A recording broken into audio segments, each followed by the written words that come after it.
Yeah, before we start, just want to thank all of our fans who traveled to East Lansing this past week. They were great. You could feel their presence in the stadium. And as we get headed into Big Ten season, I just want to, remind all our fans that we do have the best fans in the land. And, we are the standard for excellence. And, we always handle ourselves in first class. And so excited to see everybody out here on Saturday. And secondly, just want to congratulate Chris Ward, who's going into the College Football Hall of Fame. I'm going to be celebrating him this weekend, and also 3 former Buckeyes that are going into the Ohio State Athletics Hall of Fame: Jeff Logan, Braxton Miller, and Matt Wilhelm. So excited to celebrate their accomplishments here this weekend as we head into Iowa.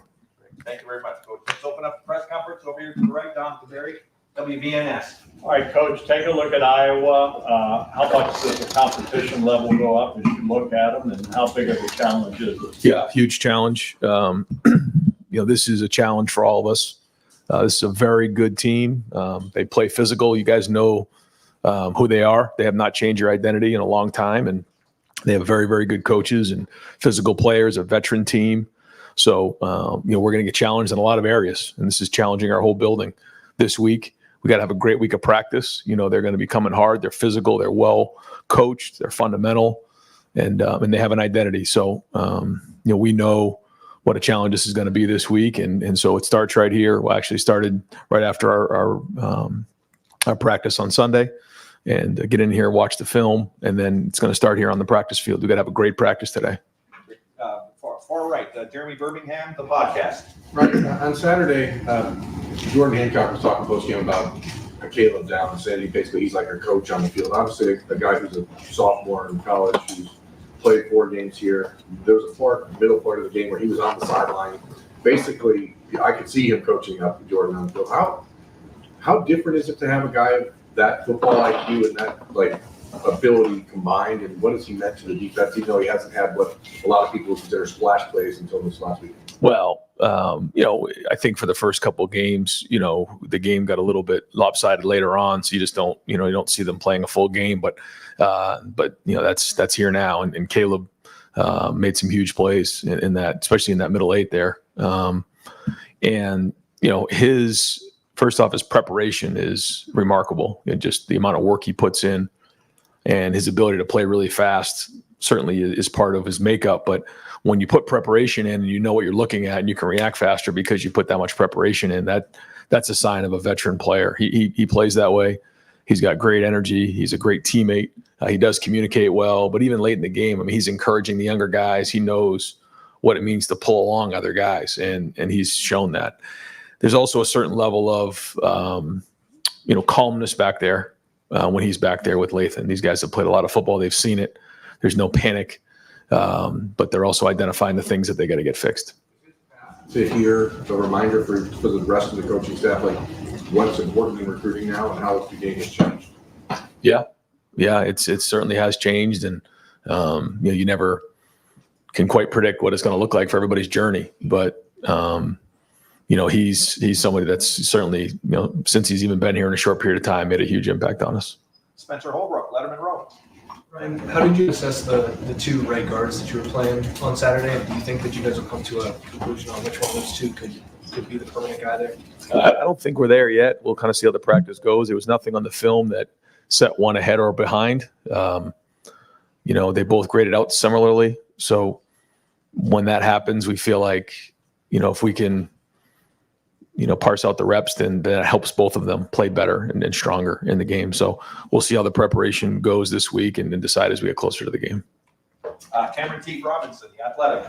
Ryan, when you look at Iowa, obviously really good defenses, right? But especially against the run, you look at them up front, what stands out about the way they contain people in the NFL side of the field? Yeah, it doesn't matter, what year you watch them. It's, the same guys inside. They're just, they play with great technique. They're well coached. They understand how they fit into the defense. Their pad level's low. Their hands are low. They play physical. Like you said, they run to the football. Coach Parker does a great job in making sure they understand how they're being attacked. And, you just look year after year, it's similar in terms of the statistics and the production, and they know what they're recruiting there, and they do a great job. So it's a real challenge for our offense this week, and we got to have a great week of practice. Dylan Davis, Delaware Gazette. Ryan, do you think Sonny Styles is settling at linebacker quite at the rate that you thought he would at this point in the season? I know it's still early, but he's still early. Yeah, I think he's made that transition pretty rapidly. That's a big move to go from safety to linebacker, and you're seeing a lot of great things there. But anytime you're doing some things for the first time, you're learning as well. But he's learning fast. And real quick, the last offensive play of the game for you, you weren't too happy with Julian. Was he not supposed to throw the ball there? I guess what happened in that whole thing? If he was going to throw it there, he better complete it. I can tell you that. But those are the type of things that you can't replicate, even though it's late in the game and the score is what it is. Like, we got to learn. We got to push through those things. You got to put that back of your head and learn from those things. So we were excited to get him that rep and learn from that rep, which I know he will. Bill Landis, Kings of the North, and the podcast. Ryan, it seems like every week you guys have kind of layered some kind of change up onto your run game. How do those conversations go with you and Chip and Justin to decide what you're going to pull out a certain week and maybe what you're going to maybe keep on the shelf or something down the road? Yeah, it's constant. It's going on right now. We're constantly going back and forth and trying to figure out how do you put your players in position to be successful. How do you give them enough that they're doing what they know well, what our fastball is, but also having some change ups along the way. And when you're playing against a defense like this, you better line up and play and know what you're doing. So it's that back and forth of trying to figure those things out. And I think that's part of the art of putting a game plan together. But ultimately, it comes down to what our players know and what they can execute. And that's what it comes down to. And, a couple of those plays were executed well. But, again, bigger challenge, really stout defense this week. So it's going to come down to our guys, winning their one-on-one battles and executing them at a high level. When you guys run a pretty cool play against Marshall where I think you pulled 3 guys. And then I think you ran the same play against Michigan State, but you used a Mecca instead of a second tight end. I'm assuming it's Chip that throws that idea up, or you just like, yeah, let's try a Mecca there. Or is any part of you like, I don't want to have a Mecca block a Mike linebacker in the hole? It sounds like you're sitting in our meetings. Those are all part of the conversation, and there's pluses and minuses to all. But like for a Mecca to do that, make that block on a linebacker, and then come back and pin, the nickel the way he did, and then he was more excited about that. I don't know if you saw him on the field. He was fired up after that play when Jeremiah's scoring. So he's 20 feet away blocking a nickel.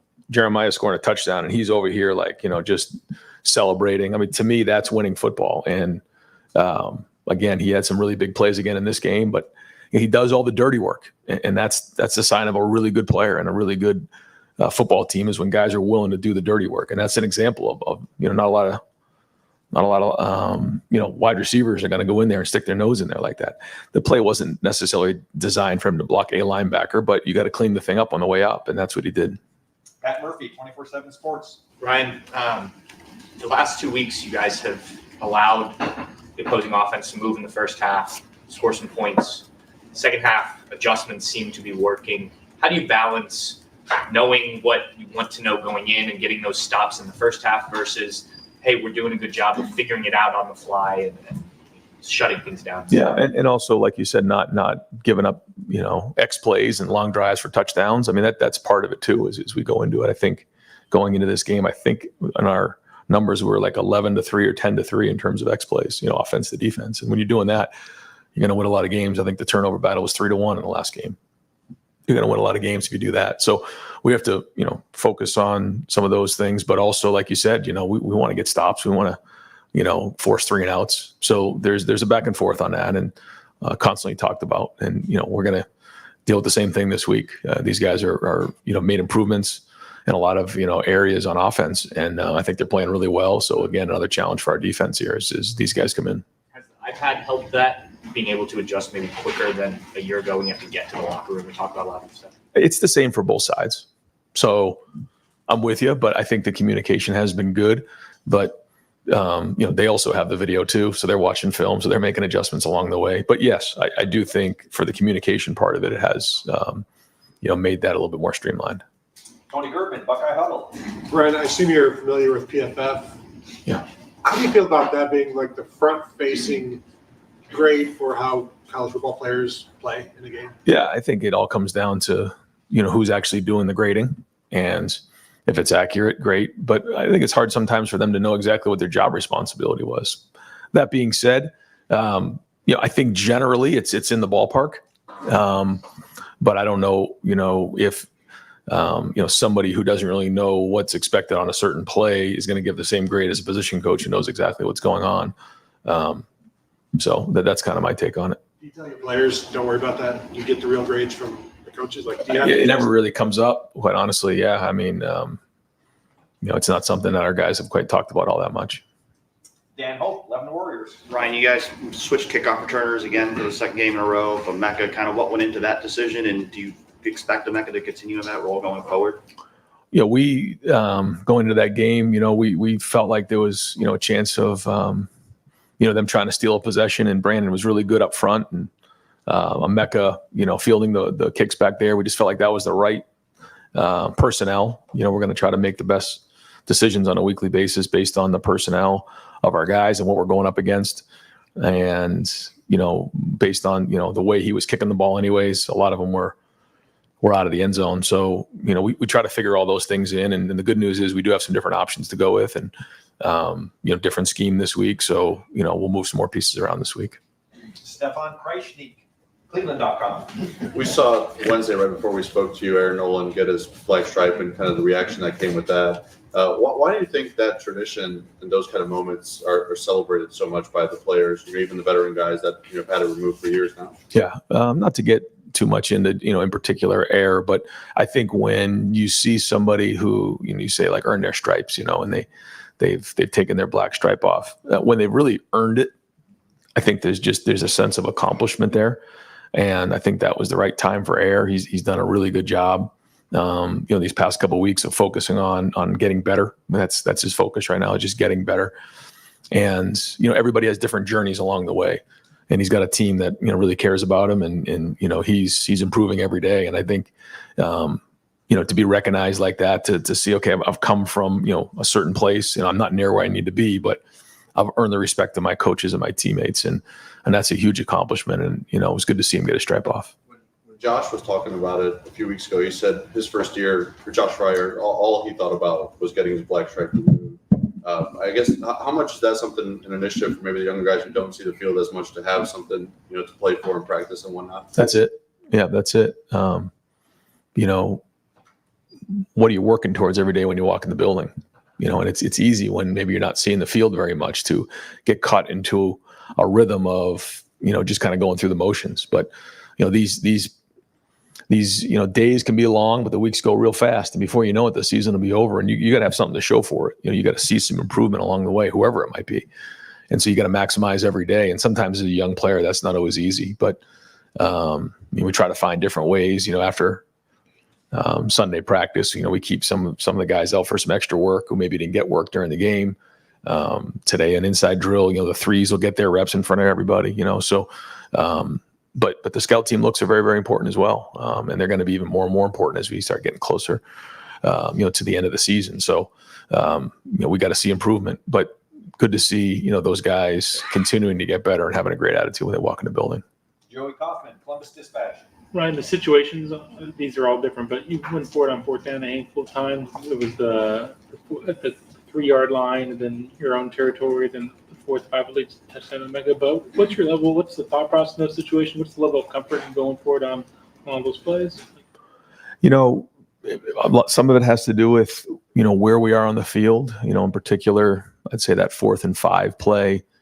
If we were maybe a little bit further in and had a little bit more of a high percentage field goal, maybe we would have taken the field goal at that point, but felt like we were right out of that range. And so, there was a timeout, and we came over and decided that, we had a good play. That's a big part of it as well. You got to feel like you have a good play that you're going to go to.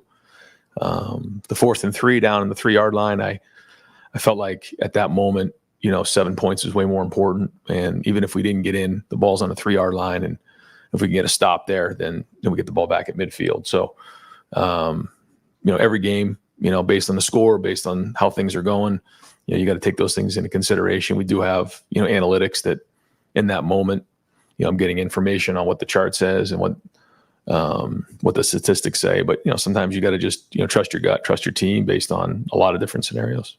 On paper, you guys are going for it a little more this year than on fourth down last year. That having the analytics part of it, is it having super senior quarterback and Will just. Yeah, I think it has to do with the situations and being aggressive right now and trying to get as many plays as we possibly can in these games. But we'll look in each week. We'll try to do what's best to win the game, and that's the most important thing. Far left, Jeff Gilbert, Press Pros. Ryan, progression of Jeremiah in this offense. What are you seeing from defenses realizing this guy is a guy we have to stop? And is there an evolution of they're doing more and more things? I think that's the tricky part right now is, how much can you do because of all the other things that are going on? And that's the idea of putting stress on defense. But there's no question that people will know where number 4 is when he's on the field. Rob Aller, Columbus Dispatch. Ryan, you said you hold your quarterbacks to an especially high standard. It seems like Will Howard's done everything right. A few mistakes here and there in decisions. To the somewhat untrained eye, it looks like sometimes he locks onto receivers. Is that something that needs to be developed? Do you guys see that? Is that off the mark? And how do you develop that? I don't know. I haven't recognized that just as something that continues to show up. But I think certainly on the interception, he could have moved on. There's no question about that. Yeah. So, that's trust in your drop, trust in your eyes, and, making sure your eyes are in the right spot. But there's times where he's found himself back on 3 and 4, and it may not seem like it because his eyes quickly went back to 3-4. And that's a big part of working progressions is, okay, I have 1 and 2 over here, but what are my eyes telling me? If my movement key or whatever my key is for that play tells me I'm working front side, great. If all of a sudden I see something over here that tells me I'm backside, then I'm backside. So the idea of moving on from like 1, 2, 3, 4 really comes down to your eyes. And then based on what the play is, I mean, sometimes it's pick a side. So, I'm working over here versus certain coverage, man or zone, 2 high, 1 high, or I'm working over here. And so, based on, what the play asks us to do, sometimes it's throw the ball to him. That happens sometimes. So, there's a lot that goes with it. But to answer the short answer is, when we're talking about moving through progressions, it really comes down to your eyes and where you're looking. And that can really get you through the progression a lot faster. Unrelated, is this schedule about as good as you could have dreamed up in terms of progression, or would you rather see a power team early? I mean, you've kind of built through these 3 teams, and you have Michigan State, then you have Iowa before Oregon. I mean, it seems pretty set up for you. I think after the season, you probably will be able to sit back and look at it and evaluate it a little bit more. We're like so in it right now. I think it's hard to tell. But I think it's a legitimate question because I think it is a very different feel than maybe the last couple of years. But it's not changing how we approach it. It's just, like you said, a little bit of a different feel. So probably too early to tell. We'll focus on this game and try to win this game and continue to do that, and then kind of come up for air at the end of the season and figure out where we're at. Yeah. Andy Backstrom, Letterman Row. Yeah, Ryan, it looks like Will Howard's up about 15% in those intermediate throws from last year. Is this what you kind of expected and envisioned with his development in terms of accuracy, and how much does that factor in for that 4th and 5 decision to go for it, comfort level? Yeah, it's a big. I mean, both of those 4th down throws were both really well thrown against man coverage. Just where only G could catch it and really Mecca could catch it. I mean, those were contested throws that you want to give him those opportunities. I'm sure he's done it before, but it's for us to see him do it here for us is different as well. So. Those are big. And then the protection was huge. The guys up front, I thought did a nice job in protection. Travion was big in protection. So those are all, challenging plays where you got to stand in the pocket and you got to hang in there and make those throws. So, good to see him make those and build some confidence on that. Deep right, Andy from WBNS. Ryan, when you talk about Travion and blocking, you talk about, Mecca preparing his play. How much have you seen those plays grow with your team? And how much do those build a championship team? Not necessarily the one who catches, not the great throws, but the behind the scenes. That's it. It's the effort. It's the hard work. It's the dirty work. It's all that stuff. And that's a sign of a good team and a team that's playing hard and playing physical. And Seth McLaughlin finishing guy into the end zone. And that's the stuff that we constantly watch with our guys on Sundays, the effort plays. And we're going to need them this Saturday. But that's it. And that's being unselfish. Why are you playing so hard for your teammates? And we got to keep building on that. I mean, that's got to be a huge part of our identity this season. Has been so far. I mean, it's on the film, but we got to keep getting better at it. We need everybody to do it. It's actually Adam King from WBNS. Awesome podcast. Right. I think we've latched on to the fourth downs, but do you feel overall, even including Sunday to Friday, do you feel like you're coaching more aggressively than you have from the last couple of years? I know that might be difficult to answer. Yeah. Maybe not fair. I just wonder if you feel that at all. I think with this team and just in my role, you can target things a little bit better. You can be on things a little bit better. You can, give more thought to, how you're addressing the team, how you're addressing the coaches, the overall approach, focusing on what really matters, which is like how hard you play and your fundamentals and the big picture things. So, whatever it is, but it's also this team. I love this team. I love the way they play, so like every day when I wake up, I put 2 feet in the ground to try to, do everything I can to help this team, reach their dreams and goals. Cause these kids are unbelievable and they're giving everything they possibly have. And we got to keep pushing them as coaches. And that's our job. And, it's their job to take the coaching and continue with the great chemistry we have and great effort. So we got to put a great game plan together, give it to the players and then have a great week of practice. But yeah, I mean, we're all coaching aggressively. Yeah. Stephen Means, Cleveland.com. First of all, you make a quarterback going through progression sound like it's the easiest thing in the world, as if it's not like chaos going on back there. But kind of to follow up on some of the blocking stuff you've been asked today, sometimes when people bring up toughness, I think people just dumb it down to just, can you push that guy further than he pushes you? There's a lot more to that. Yep. And when you've been having those conversations over the last couple of years and trying to get that through to your team, how much of it is just simply the execution of a play? Because it seems like whether it's the wide receivers or the offensive linemen or even the tight ends or even what Travion's doing, there's been a bigger focus on executing, and now you're seeing that happen on Saturdays. Well, it's got to continue. Let me go back to the first thing. I think it's every coach's job to make things that maybe aren't simple. They're not easy, but you got to make them simple as coaches. It's 1 to 2, it's A to B, and it's not always that easy, but like it's simple, and that allows players to play fast and with discernment. So I think whether it's a quarterback or anybody else, like that's really important as coaches. We can't have these guys thinking too much. We got to put them in drills, got to put them in teamwork during the week, and keep it simple for them. And let them play, and let them use their athletic ability. But no, I just think the effort's been good so far. We're practicing that way on Tuesdays and Wednesdays in particular, and so it's showing up during the game, and but we got to keep pushing. We got a long way to go this season. It seems through the first 4 games, you guys have made an emphasis of getting as many guys snaps as possible. You've even said as much.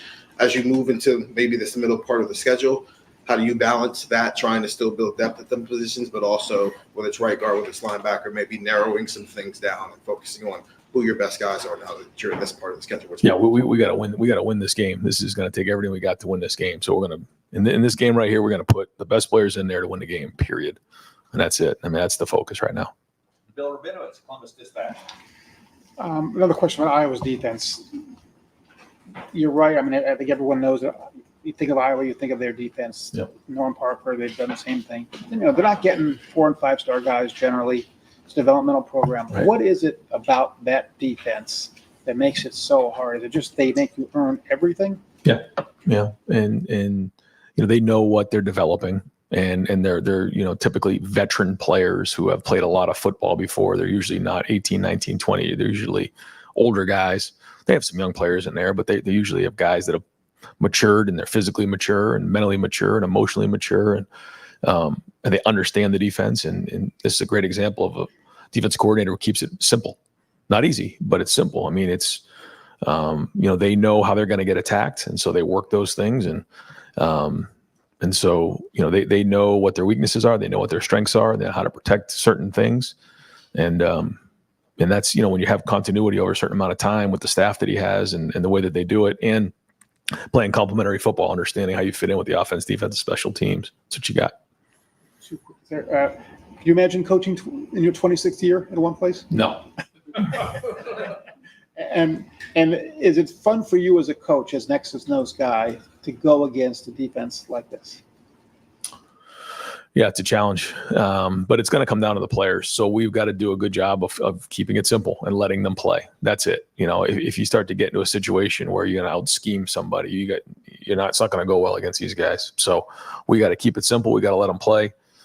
Give them an advantage. In terms of putting them in the situation to be successful. But to say we're going to out scheme Iowa, that's not going to happen. You got to play hard. And final questions, Tim May, Letterman Row. Thanks, Jerry. Going back to a little bit of what Austin was asking you and a little bit of what Bill Landis, I know they're connected, but number one, do you think you've thrown enough variety out there the first part of the season for when y'all line up in a 4th and 5, the defense really doesn't have a real grip on what you're about to do? And then number two, when you turn a 4th and 5 or whatever it was into a touchdown, does it feel like instead of throwing a punch, you've thrown a haymaker? You understand what I'm saying? Yeah, I think we're always trying to do that. We're trying to make sure that we can't get narrowed in on what we're doing, and then that's by design. But yeah, I mean, there's certain plays in a game, those game-altering plays that you got to make, and we made those plays the other night. That's just the truth. I don't think we always played great the other night, but we made the game-altering plays. We forced 2 fumbles down the red area. The 4th downs we converted on. That goes the other way. It's a different game. That's just the truth. And so the issues are always there. We got to identify what the issues are and get them addressed and get them fixed and keep growing on those things. But you're right. I mean, those plays are the ones that have to be made in the game. We all know how important some of those are, and they'll swing an entire game. So, I think identifying that is appropriate. And one of the Ricky, just to follow, do you guys as a staff?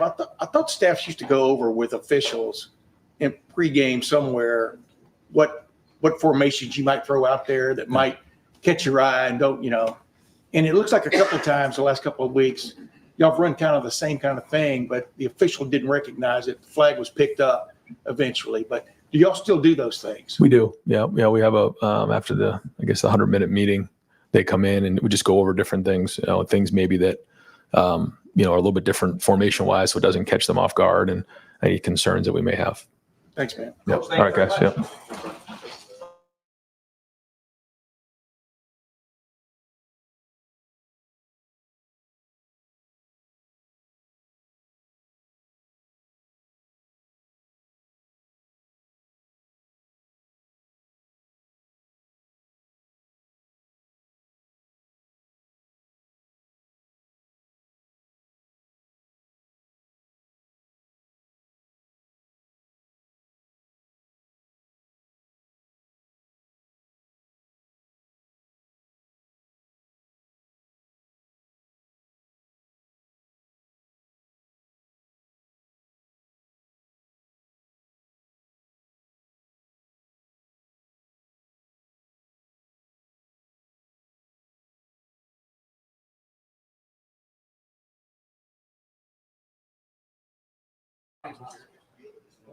$12 minutes, 10 minutes, 6 minutes. 12 good minutes from Coach Kelly. Start over there far left field, Joe Nugent. Coach, 40 passes against Michigan State, no sacks. I know Travion played a role in the protection, but how close is this offensive line to ultimately where it needs to be after a great performance like that? Yeah, I think we just grade ourselves weekly, and we hope that there's progress from week 1 to 2, 2 to 3, 3 to 4. They did a really good job. I think pass protection takes all 11. So the receivers have to be open at the appropriate time. Sometimes if the receivers aren't open, the quarterback holds the ball, so then the rush gets home a little bit more. And everybody's like, well, you got to protect. Well, it may be the receivers not getting open in time. So I think all phases were clicking. They had an extensive 3rd down package. I thought our guys handled it really well. And I thought our running backs, both Trey and Q, did a great job in pickup. But we've seen growth from our group up front. And I think having Donnie back for the 2nd game, you got the same 5 guys playing together, I think was a lot of continuity there. So hopefully we'll continue to build upon that. We'll come over here to Bill Landis, 2nd row. Chip, when you guys, it seemed to me like you ran that play against Marshall when you pulled 3 guys, and you ran the same play against Michigan, but you used a Mecca instead of a 2nd tight end.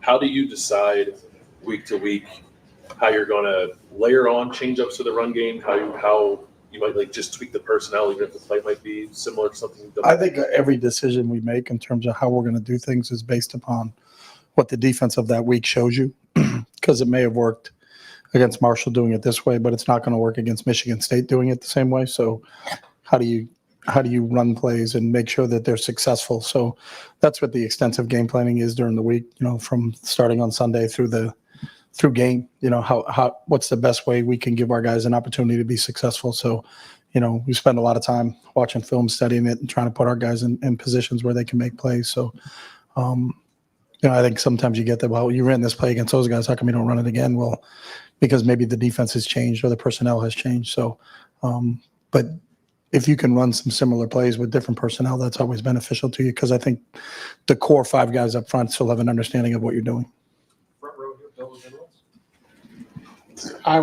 It's the best defense you've faced so far, maybe the best you'll face all year.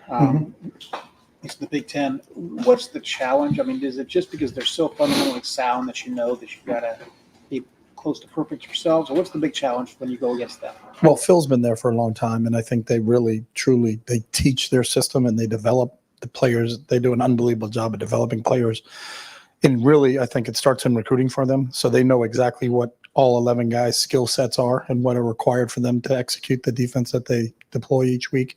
So I think they do a great job identifying who fits into their scheme, and then continue to develop those guys along the course of their careers there. And I think, they are fundamentally sound. I think they're really, really well coached. It'll be the best coach defense I think that we'll face all season long, and that's the challenge of going against them. And there's probably people have been against them for a long time now, so you can go back 10 years and look at what people have tried to do to them. But I think the test of over time is that they don't give up X plays. They make you earn everything that you get. There's not going to be an easy one. So, it's a challenge that I think you get excited about if you're a real football guy going against somebody like Coach Parker.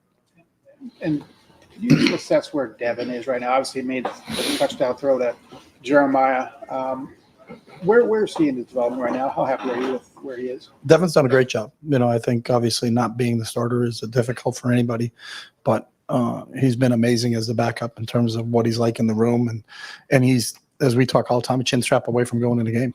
And he was, we'll get knocked out, got to get another quarterback in the game. He goes in the game and throws a 17-yard touchdown, avoiding a blitz coming off the backside. So really happy where he is right now. He'll continue to grow just like the offensive line is continuing to grow. So I still think it's early for us. We're in game 5, and we'll continue to grow. And because we know it's going to be a long season, and we have to develop our depth at every position, because you never know when their opportunity is going to go into play more than just one snap. Their opportunity is going to go into play a chunk of the game because the starter got knocked out. So really happy where Dev is right now.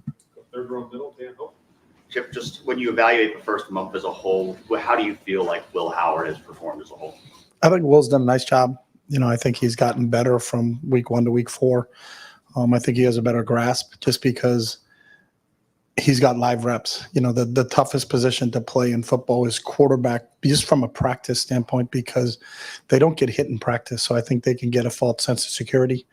If you go, no matter where you go in college and professional football, the quarterback doesn't get touched in practice. So the game is so much different for the quarterback than it is for any other position. But I admire Will's toughness. He stands in the pocket. He can see things. Very rarely does he make the same mistake twice. I think he learns from every experience when he's out there. We have really good conversations in between drives when, hey, this happened. If it comes back and that look comes up again, he doesn't do what he did the play before. He moves on to it. So I think he's done a good job protecting the football. We never want to turn it over, but he's been really good from that standpoint so far in the first 4 games. So his completion percentage has gone up in every game. So excited about where he is there. If we continue to complete the ball at a high 60, 70% rate, then I think we're being really successful and efficient in the pass game. He's used his legs a little bit. I think that's one aspect that I think he's good at it, but it just depends on how defense are defending us if he has to do that. So. First row, Austin. Will was talking after the game about, there were still some things that we really wanted to get to that we were excited about, and the opportunity didn't present itself. And I know Bill was asking about game plan specific stuff. When you look big picture at your offense and the playbook, how much have we seen? How much more is there at your disposal as this goes forward? There's always more at the disposal, but I think it's what is applicable in the game that you're playing. I think you have a course of X amount of plays over a season, but then that's cut down for what you're doing that week because you can't practice all those plays during a week. And then even the plays that you practice during the week, you don't get called in a game because that specific situation may have not come up in that game, So, as you go through it, sometimes you find yourself in the red zone more than you thought you were going to be in the red zone. Other times you find yourself you were never in the red zone. You can go 2 or 3 weeks where you don't have the ball inside the 5-yard line, but you got some really good goal line plays, but you never got a chance to call those goal line plays because you scored from 20 yards out as opposed to punching it across the goal line. So each week is different. I think we always over prepare probably more than often than not and say, hey, we got some really good stuff in these situations. But if that situation only comes up once, you only get to call one play. You had 5 that you thought were pretty good, but it only came up once. So those other 4, you kind of put them in the Tupperware and tuck them away and then try to bring them back out again next week. But we spend a lot of time of how many reps do we have at this particular player, this particular scheme. And then maybe 2 weeks from now, you're playing somebody that's similar to who you had 3 weeks earlier and say, hey, let's take some of those things out of the Tupperware that we practiced that week and really didn't get a chance to run. So. So you guys went for it 4 times on 4th down on Saturday, all worked into the last one, and Ryan talked about wanting to be aggressive and win the game in those spots. What worked in those situations? What did you have the flask on 4th down going for it? Just everything worked? Yeah, there's an analytic aspect to it, but I don't think it's always analytics. I think you also have to get the flow of the game and kind of how that's going. So it's a combination of both. What are the percentages if you go for it in terms of success rate? But also you have to factor in what does that do to our team if we don't get it? I think everybody is always, hey, we're all in. Well, you're playing poker and you're all in and you only have a pair of 2s. They may have a better hand than you, and that's where the situation is. It's easy to sit there and say 4th down, you should go for it all the time. Well, that's not necessarily the case. But I also think you always have to think about how is your defense playing at the time, and are we willing to put our defense on the field right now if we don't get the 1st down? So that's part of it. And then we have certain packages based on down and distance that if we get to a 4th and havoc situation, then we're going to dial these plays up. So I think our players are really comfortable because we're calling something that they've practiced and run a lot. Chip, listening to you talk about Will Howard, then sounds like there's much more he can do right. But there's always room for development. What would you like to see him develop? Complete every pass. That would be one. Jared Goff did it last night, right? I think he went 18 for 18. So, and then Amon-Ra St. Brown went 1 for 1. So they were 19 for 19 as a team. So, what about?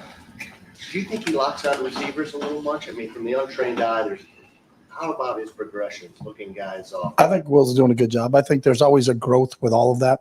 Sometimes it may be a newer route that had gone in, and he doesn't have as many reps in the bank as he does with some of the other things that we've run since day one of spring. I think that every quarterback can improve, every coach can improve, every player can improve. I think it's this is a growth game, and how you develop. And I hope in game 8 we're not playing like we played in game 4. I think it's as you continue to go on and start to add different elements and different things that are happening, different opponents, that's always part of it. But the growth is how do you develop over the course of the season. So I'm pleased with where Will is right now, but that doesn't mean that he's arrived. I don't think you ever arrive in this game. I think every day you got to try to be just a little bit better than you were the day before. And that's what I love about Will, though. That's kind of his mindset is how do I get a little bit better and how do I improve and how do I help this team win? Is field vision something you can coach and teach and develop, or is it there or it's not? No. C.J. Stroud had it. Not all guys have it to that level. Yeah, I don't think all guys have it, but I do think it can be developed. I think for everybody, it's no different than the first time you move into a city. You're going to have to take a map out and try to figure out your GPS, like how do I get from point A to point B? And then after a while, why was I going this way? If I could have gone around, I would have been there a lot quicker. So it's just part of the process that you go through when you're new and it's you're trying to figure your way around and you need a map to look at. But after a while, you kind of figure the lay of the land, and then you're a lot more comfortable in your environment. And the more comfortable Will gets in our offense, I think the more success we're going to have. Obviously, game plans dictate to some degree where the ball's going to go. When you guys have as many weapons as you do you find yourself as you in the build up to the game? Okay, well, this guy maybe hasn't had as many touches. Can you even do that in this offense where you're trying to get guys more involved at times. I mean, I think at times theoretically you can do that, but you also have to factor in what is the defense's decision on how they decided to defend you. You know, we're not. I mean, people can say we're not going to let you run the ball. Well, then we have to throw the ball. So, okay, you know, we're equal opportunities. It doesn't matter if you run the ball across the goal line, or throw the ball across the goal line. It still counts as 6 points. So, you know, we're not caught up in it. It has to be totally balanced and 50-50 run pass or whatever it is. It really is. It's indicative of what they're doing. And if we can kind of figure out what they're doing and get a really good beat of what they're trying to take away, then you are. You know, and there's sometimes you plan things going into a game and saying, hey, if I was defending us, this is how I would do it. And then when you get into a game, they're like, they're not doing that. All right. Well, then we need to take advantage of that. You know what I mean? So we talk about it and we want to be balanced. And I think we're pretty good at distributing the ball through. But there are some games where the tight ends may catch the ball more than the running backs catch the ball. That's just the nature of how the game kind of expressed itself, you know. But we have specific plays where we think we're trying to get the ball to them, but we're never going to force it. You know, if they're going to double cover a guy, then they double cover the guy. If they've double covered him, then someone's singled. And that's the beauty of having as many weapons as we have, is if you're going to double one guy, then that means somebody else isn't. You can't double them all. If they did, it's a penalty because they got too many guys on the field. So, but when you have as many weapons as we have, I think that's always a bonus and that's always a benefit. Come over here to Adam K.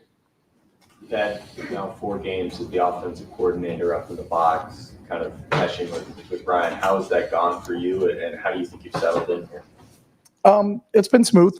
You know, I think our guys have an understanding, you know, in terms of, because we spend so much time together during the weeks, of, you know, how it's going to flow. And I don't think there's anything that has gone on in a game that's been a surprise. Like, hey, what was that? Like, why did we do that? You know, there's a constant dialogue going on. But when we're in a 3rd and short situation, we only have 4 or 5 options on 3rd and short. You're not making plays up at the time. They're what you practice, what you've gone over, you know, because you're going to call something that your players have a lot of confidence in running, because their confidence is based on their demonstrated ability of doing it in our training sessions. So I think it's been smooth. You know, we haven't really faced a ton of adversity on the offensive side of the ball. So I think that's really when, you know, it'll show. But I'm confident that our communication systems and our protocols that we use right now are solid. Was there anything that you liked a little better as an offensive coordinator, maybe, than as a head coach? I missed the first part. Was there anything you'd liked better being an offensive coordinator that surprised you as opposed to being a head coach? You can go to the bathroom between series if you have to. It's about the only difference, I think. It's always kind of tough. Coach Coop can tell you that on the sideline. It's really difficult to say, hey, I'm going to leave. You know what I mean? But there's a bathroom upstairs by the booth, so if need be. Jim, obviously you have a lot of players that are big weapons, as Pat was talking about. Is there a worry or a risk sometimes of getting too far over the skis, being aggressive, knowing that you have almost like get out of jail free cards like Jeremiah Smith out there that you can just throw it up to? Or, you know, Ryan was talking about trying to out scheme against a guy like Phil Parker, and you're saying, you know, you enjoy that challenge, but is it sometimes hard to dial it back when you have guys that are that explosive? Yeah, because we're not trying to out scheme anybody. We're trying to put our players in positions where they can make plays. I mean, anybody can draw a play up and say, you should do this, you should do that. Then my question is, well, how many reps do you have at running it? You know, and do we feel really good because we've seen the 4 or 5 different ways they can defend that. So we're not trying to, and you're not going to out scheme Phil Parker. You know, that's just, I think maybe people think a little bit too much into that part, is that these people already had that people's number. This game has always been about the players and always will be about the players. So, you know, who can really show up in those matchups, and that's what this game's about. You know, this is as good a defense as we talked about as we faced, but there's going to be a lot of one-on-one battles. You know, we have to win against their interior defensive linemen are outstanding. So that matchup with our center and guard against the 2 interior defensive linemen and the All-American linebacker are a huge matchup, and that comes down to just fundamental football. Do we block better than they get off of blocks? Can we give the quarterback enough time for our receivers to run the proper depth of their routes to get the ball thrown? Is the quarterback throwing the ball on time, or is he holding the ball too long? It's all of that. So, but we don't sit in there and dream up because you have a Jeremiah or you have a Mac or you have a Q or a Trey that we should do this, this, and this. I think we're always trying to accentuate their strengths and play to it. But you have to look at all 11 when you're making those decisions because, hey, let's just throw it to him. Well, then how long are we going to protect for? If Jeremiah is going to run a 60-yard route, I learned a long time ago, every inch on a piece of paper is a second of protection. So can we protect for that long? Can we hold up? And now what are we going to do for that? Are we going to keep 8 guys in protection? I think there's a lot that goes into it, but I think the ability to have weapons at all spots makes the defense have to defend all those spots. So we're not trying to specifically go to one or another. I think we're just trying to see how they deploy versus these formations and what their tendencies are. And then what are our best chances? And then we got to go play and then we got to go execute because the scheming's done once the ball snap. It's do our guys hold up longer in protection and do our receivers get to the right depths? And does the quarterback deliver the ball on time to a location where the defender can't get his hands on it? Last set of questions tonight. Yeah, just following up on that. So does it, when you go against a Parker, does it feel like a chess match where the pieces can move, independently type thing? And then what is the tell that you've gotten into a defensive coordinator's head, for want of another term, as a game goes on? It is a chess match where the pieces are moving. So what happened on play 1 may not be the same thing that happened on play 5. It could be different because he could make a different call. And I don't think any coordinator on either side of the ball ever thinks about, am I getting in this person's head? We're really microscopic in terms of our vision on what's the next play and what's the situation. It's 2nd and 9. It's on the left hash. What are our calls on 2nd and 9 on the left hash on the plus 30-yard line? That's really where you are. You're not thinking about, am I in his head, not in his head? If you're thinking that, then he's in your head. And I don't have enough space for anybody else in my head. So I'm just going to concentrate on what the next down is, to be honest with you. Can I ask one quick follow? This is awesome. Just quick follow. Quick follow. Well, everybody's asking follows. You set the tone, though. Yeah. When a play actually starts, what are you watching? When the play starts? When the play starts, are you watching how the defense is reacting? Because you know what you're trying to do offensively. Mhm. Just as a coordinator, what are you watching? We have really specific, what we call eyes. So everybody has a specific spot on the field. So the offensive line coach may have the offensive line to his sideline, but then the graduate assistant who's in the box is looking at the offensive line to away from the sideline. It's the same thing with the secondary rotation, things like that. So with as many people as we have, there's a lot to that. For me, I understand kind of what the trigger point of the play is. And if something occurred that was out of whack, then I know who to ask right away. So I can ask Billy, what did the backside safety do? Well, he didn't drop to the backside half. He actually fit into the front. We thought that we had a play where it was going to be too deep on the backside, and it wasn't too deep on the backside. So, sometimes you get a bigger picture because of where you are, and you can see the all 22. But you have an understanding when the ball snapped of what the play should look like. And when there's a breakdown, how quickly can you get the information of what the breakdown was and why was there a breakdown? Was it because the defense deployed differently than we thought they were going to? Or did we lose in one of the matchups that we had? The left tackle missed on a 5 technique, and so a guy came in clean because, hey, the quarterback could hit quick. I didn't look like there was a blitz. It wasn't a blitz. We missed a block. Sometimes that happens. All right, Coach, thank you. All right. Thanks, guys.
All right, guys, we got about 12 minutes with Coach Knowles. We'll start here on the aisle, Dylan Davis. Jim, is Sonny settling in at linebacker the way you thought he would, or at the rate you thought he would? Yeah, I mean, very pleased with Sonny. You know, I think he's being put into a lot of different situations. Playing Sam, playing Will, he's played Mike. All of those positions have their nuances to them, you know. And I know this, that sometimes when you see him or any of our players not, you know, being off on a play or looking like they're out of position, I mean, that to me goes back to me and training and coaching, right? I mean, there are so many details to these things that anytime a play goes wrong, and our players know this, I tell them, you know, all your bad plays are on me. All your good plays are on you. So when I look at a play, you know, I say, okay, he should have done this. But then I have to look at myself and you have to say, how many times was he in practice put into that position versus that play? I mean, that's how, you know, that's how you have to be accountable, I believe, as a coach, because we have really good players and really good kids, and Sonny is one of them. Meaning, you know, like they're good and they listen. So when you have that combination, then it goes back to coaching. So I would say that, you know, Sonny in particular, one of those guys, I mean, he's employing a myriad of different techniques, you know, playing kind of all three of those positions. And there's a lot of nuance to it. And we just got to, you know, we got to keep doing a better job coaching all the details. Go third row over here, Andy Hitters. Yeah, sticking with Sonny, you know, you had safeties transition to linebacker in the past, now from Rodriguez. In your experience, how long does it take for someone to nail down those nuances, like you said, and how long did it take with Malcolm? Yeah. You know, Malcolm, who had a sack last night, I think, didn't he? I didn't see it. I was watching video, but somebody texted me about it. Yeah. Oh, yeah. It's a good question, but yeah, I mean, Malcolm, I think was, you know, he was on his the top of his game in year 3. You know, I think Sonny and Malcolm are a little different. You can look at them and see that, but you know, so, and plus at Ohio State, we don't have time for year 3, you know, so Sonny's in an accelerated program. That's all I can say, you know, and it's just going to keep getting better.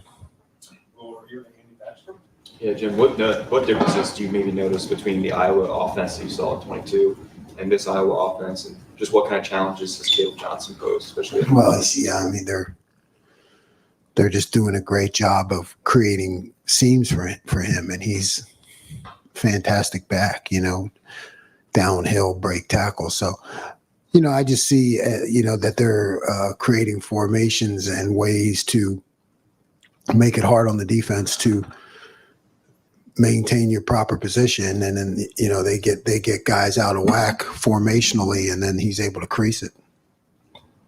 We'll go right down here in the aisle, Bill Landis.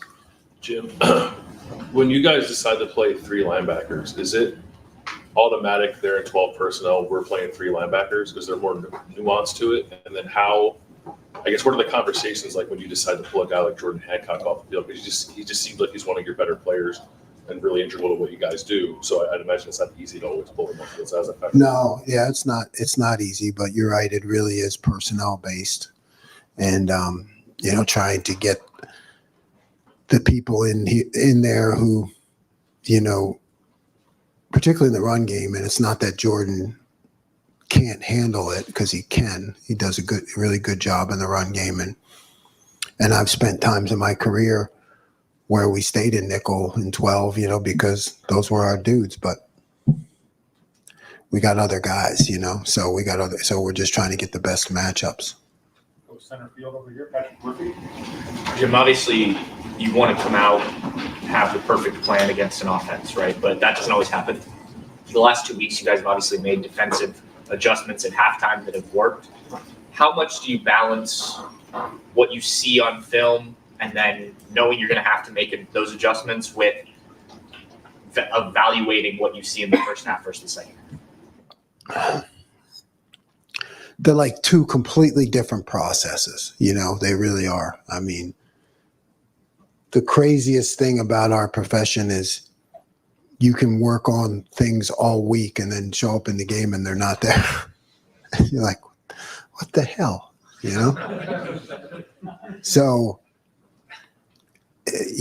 but that's our job is to try to create practice that mimics the game, So that's where you really spend all your time. It's like success through scripting of, okay, what plays am I going to see against what defense? You're trying to predict what they're going to do. And then you see what actually happens. And then maybe something that you thought was going to work didn't work, so you got to move on. You got to move on and you got to adjust, but they're completely different processes, both of them. Last week I asked you after 14 points to Marshall if you were a little frustrated. You said, yeah. Michigan State only gave up 7, and that came right after a turnover. You shut them down almost completely in the second half. But the first half, they moved the ball pretty consistently. What was your level of frustration then, and what do you think was the issue in the first half of them moving the ball? Yeah, we started slow, the past couple weeks, and I blame myself for that. Right? Again, it's making there are thousands of permutations of what can happen, right? So that's exactly like I said. It's like, hey, I'm predicting this. They did that. Okay. Well, that guy's supposed to know that. That's part of his job. But then you go back to, well, how many times did I really practice that? How many times did I show that guy that technique versus that play or that route? So the preciseness and the exactness of the preparation, I think it happens a lot to coaches. It happens throughout my career, that like in the beginning of the game, you get some unpredictable things, which may not even publicly, you may not notice, but, kind of what you were predicting and how you did it. And then, your guys always go back. You always default to your training, so you have to look at those plays where we failed on those plays and say, why?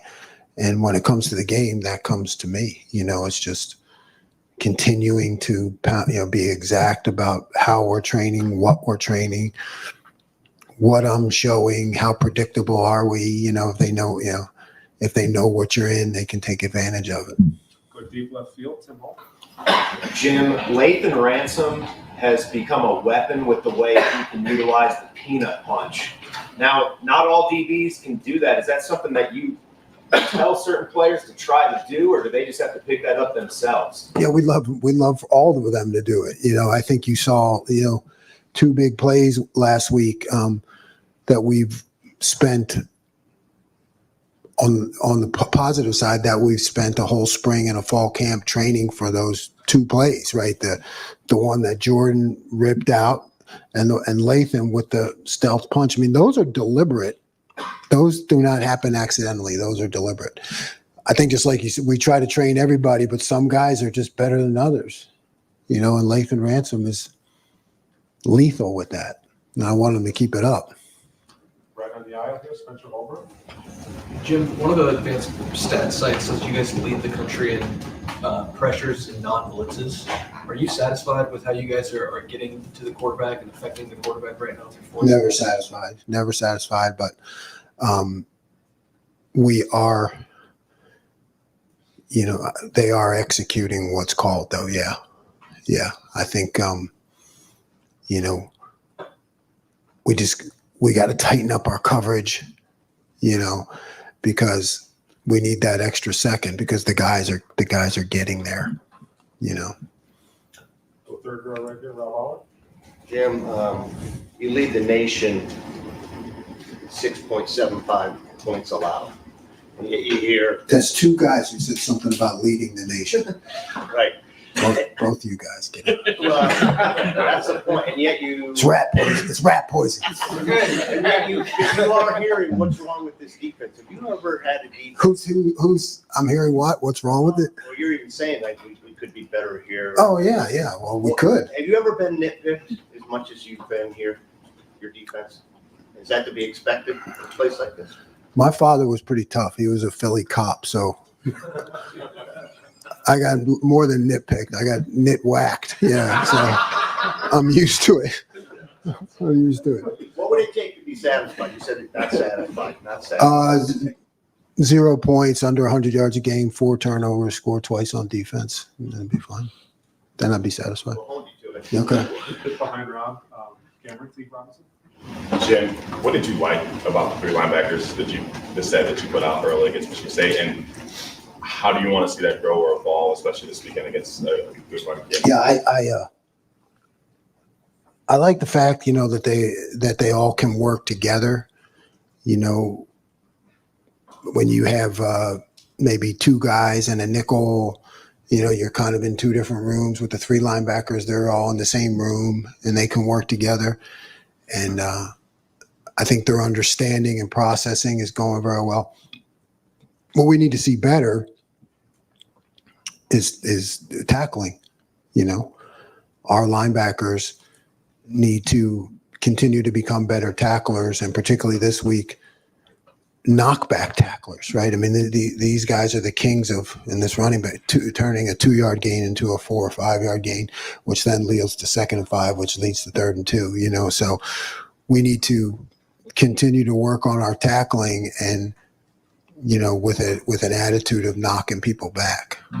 Second row right here, Steve.